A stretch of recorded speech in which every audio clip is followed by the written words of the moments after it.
Tēnā koutou e te iwi. Robert McGowan, also known as Pa Ropata, learned about the various medicinal properties of native plants by spending quality time with Wanganui Kuia Rua Henare in the 1970s. More than 50 years later, Ropata is a leading figure in rongoa Māori, often busy hosting wānanga and workshops. In 2020, his book Ti Rairaka weaves together mātauranga Māori and environmental conservation. At He Pūmanawa, the Tauranga Library, he was there to share his kōrero.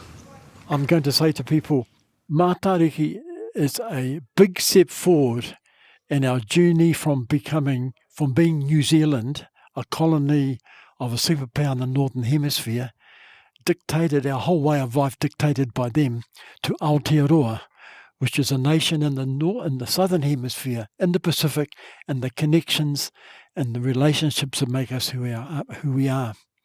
And at long last, we're beginning to realise that New Year's Day is not in the middle of summer. It's actually now, in the darkest, coldest time of the year.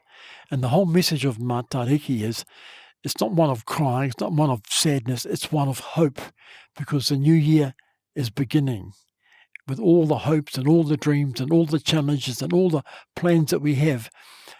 They've been given birth. And when we actually work that into the way we actually live with our landscape, a whole lot of our issues are going to disappear. Because we've been so out of step with the whenua, so out of step with nature, that of course we can't sort ourselves out. Celebrating Easter time, which is a spring festival when you're bottling apples and peaches, it doesn't make sense. And trying to start a New Year's work when nature is winding down, late summer, that's when the year starts, and all our businesses and our uera form their plans for the year and all this sort of stuff. Actually, we're halfway through the year, 2/3. We haven't got the energy that comes with spring. Wakatai mai toa, we will celebrate Christmas right now. Because Jesus, when you look at the whole Christ, he is the light in darkness.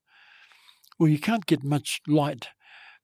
It doesn't shine up too much when the sun goes down at 9 o'clock and comes up at 5, But in that cold, bleak, miserable time of the year, as it is in those cold places in the Northern Hemisphere, you don't have hope. You lose faith. You start to fall to pieces. The doctors will say that's a vitamin D deficiency. But, that's how we feel. And then the whole message of Christmas is, in actual fact, the new year has begun. And here is light, here is hope. Now, that's what Matariki is. You've got to remember that our Christian festivals are really just a re-expression of the festivals that people have always celebrated. And even the animals and the birds and the trees all celebrate spring. You go into the ngahere, and so one of the slides I'll show tonight of the kumaraho flowering. Kumaraho tells us when the time is to plant. And if we plant it on the 1st of September or the 1st of October every year, some years we'll get it right, but most years will be either too early or too late, because that's not where the whenua is at that stage. And so the whole thing about Matariki, it's teaching us to look at the tohu. The signs. The signs, the indicators, we want to use a flash scientific name, that tell us where things are at and what we need to do. And that's what the old people were like with their fishing and their gardening and even their battles, all with regard to tohu. So Pa Ropata, how does one become more in tune with their surroundings and with nature around them? Is it consciousness? Is it the likes of myself, who just a busy, go kind of person? Is it just about slowing down? No, it's about watching. Observing. Like at home, I noticed that all the finches, the chaffinches, the goldfinches, the greenfinches, all turn up, and the yellowhammers at a certain time in late winter, and they stay for a couple of weeks, and then they disappear. And so I look for those birds. Like even today, I'd taken Puppy for a little walk before I came here, and I could see that some of the plants in gut, they're beginning to send up their flower shoots. And so what we do is we get into the habit of watching. Like you go to Greaton in the springtime when the awanui cherries are flowering. So we go there and we can see the buds beginning to swell. Is that right for this time of year, though, being a colder month? Well, see, what I've found, I've held back lots of planting in the nursery, lots of our rako. It's been a very funny year. How so? Well, because things are not happening as they should. And one of my nursery mates said to me, he sold his nursery and he put down a whole lot of seeds for the new owners, and only about a third of them have come up. Every other year, if he got less than 90%, he's felt that he's dipped out. He's got about 30% this year. And a lot of the trees are not setting seeds. I've got a tree called Tāwhirikaro, a little wee tree which lives on other trees. In the last 2 years, none of the seeds have germinated. All of these sorts of things make us very, very worried.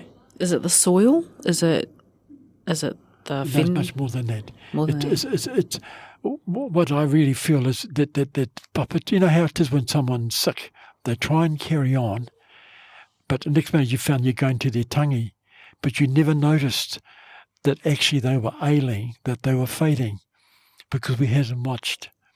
Now, when we look at Papa Tuanuku, she is all those tohu with regard to the kākano, or angaraka nui te wānua tāne, the seeds.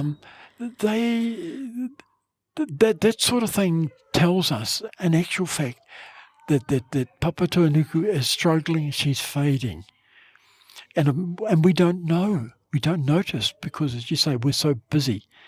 And so the thing about this, and what I'm hoping we can achieve tonight, is to get people watching and noticing, and like part of my way of gardening, I put my hand in the soil. I can somehow, no, not ready yet.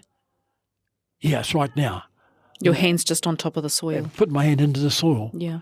And I don't know, I can't describe that in terms of a rise in temperature, but there's an energy in there that actually starts to show through. But that there's nothing mystical about that. It's just because that's been my life of feeling, seeing, noticing those things. And that's where the kōrero has come from. And a little book, that Tiwai Waka book that I've written, Yes. You've got to care for me, as Papa Tuanuku talking. Too long you've taken much and given little, and soon I won't have enough to give, and you will struggle to survive. And that will lead to a war much worse than any we've seen before. Kia ora, tēnā koe. I'm here with Ropata McGowan.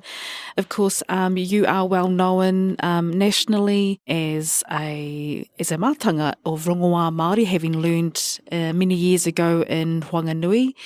But today there is contention about the therapeutics bill. I was wondering, rongoā Māori, and how do you see this impacting your mahi and indeed many hauora around the country? It's a tricky thing. A lot of the therapeutics bill is allowing New Zealand companies to trade on the international market, and most of our rongoā practitioners are not in that at all. They're basically people working with their people, doing the best for the people around them, because we've got the Māori Health Authority. I was involved in several years of negotiation with the Ministry of Health to clear a way for rongoā Māori within the ministry, and we've made great progress. The weakness goes back to what we've been talking about already. Rongoā Māori, most people think because they know about kawakawa that they're tohunga, When I came here to Tauranga, I didn't actually know much about kawakawa, except we used to use it in Wanganui and Pohiri and that. As an adornment. Ana, iaha te tohu o te mate, he kaua kawa, and I remember Turi Takani saying to me one day when I tried to keep up with them in the bush, he's only 40 years older than me, so I don't know why I was struggling. But, and he said, this is my secret, and he gave me a karamuramu. that we've become urban people, and we've lost touch with where rongoa comes from. And our challenge isn't so much what does the government decide, because the government can say all sorts of threatening things. They haven't got the resources to enforce them anyway. Not going to get prosecuted.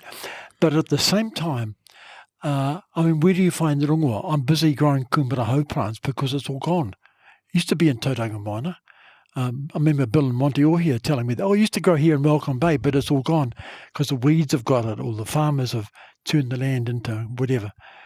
We've got to actually embark on that journey of reconnection and really Matariki, it's magnificent that actually when you look up into the stars, you can see a long way, and that gives you hope. And I think that in actual fact, the celebration that's happening now is part of our journey, and the fact that it's growing so much momentum and so many people from all ages and races and cultures are beginning to embrace it tells us that as a country we are really, really beginning to become Aotearoa. Tēnā koe Ropata. Just one final question. What do you remember? Do you remember anything of stargazing, of reading the maramataka or Matariki in Wanganui, or in your body of work over the years, or did that not really? Oh no, the maramataka was certainly big time, and people talked a lot about the stars. Over in Hawke's Bay, the people, Hawke's Bay people would come to our rā back in Wanganui. They were the whānau of Hinipua Raurangi, which is the name for the morning star. And see, wasn't switched on to stars, and all these things were happening around me. I mean, I was brought up in an ordinary Kiwi family. My mother was a great gardener, so that was a good head start for many things. But in actual fact, many of the ways of the old people, us younger ones didn't notice. And they would actually do their kōrero on the marae and stuff. And all I could think is, I wish I could understand all those words. But that's where they would make those connections between the place where they were at, and the connection to the whenua, to the tirangi, to all sorts of things, and the way they wove all those things together. But as a young person, I was largely oblivious, but very much enjoyed. As too was I. Yeah, and I'm still a bit thick, so Tēnā koe Ropata, nei rā te mihi mai oha kia koe, kia ora. Tēnā koe.